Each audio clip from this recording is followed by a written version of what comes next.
short, the Egyptian papyri and the Book of Abraham were instrumental in guiding Joseph Smith to restore the endowment by revelation.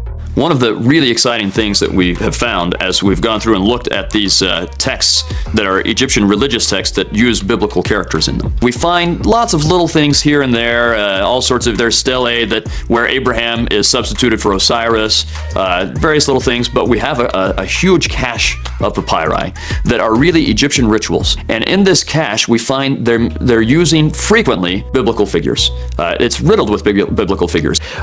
We know that the Jews, again, interchange these types of thought patterns and use symbols to represent their own Jewish scriptures, even though they were Egyptian symbols, pagan symbols.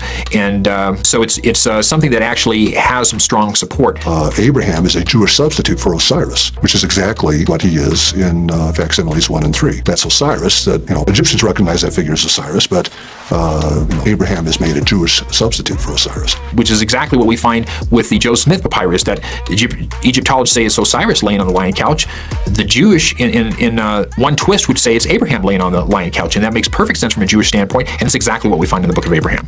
So we find that they're using these, and as I did an intense study, what they use the most is the name of Jehovah. That's who they use the most, the Jews of the time.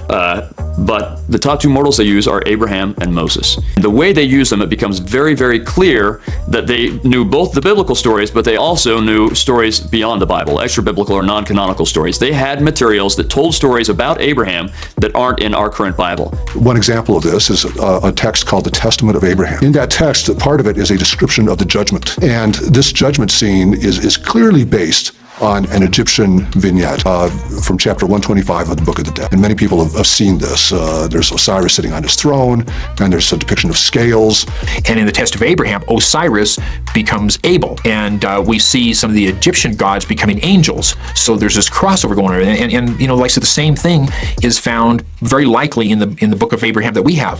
So this scene is being used to frame this depiction of the judgment in this Jewish text, but it's been adapted to reflect Hebrew characters and sensibilities. So now Osiris is described as Abel, who is sitting on the throne and conducting the judgment. And these Egyptian gods are now described as angels. So Dokiel and Piroel, they're given Hebrew names. And so this is the kind of thing that was common with the Egyptian Jews using Egyptian iconography, but adapting it to their own purposes.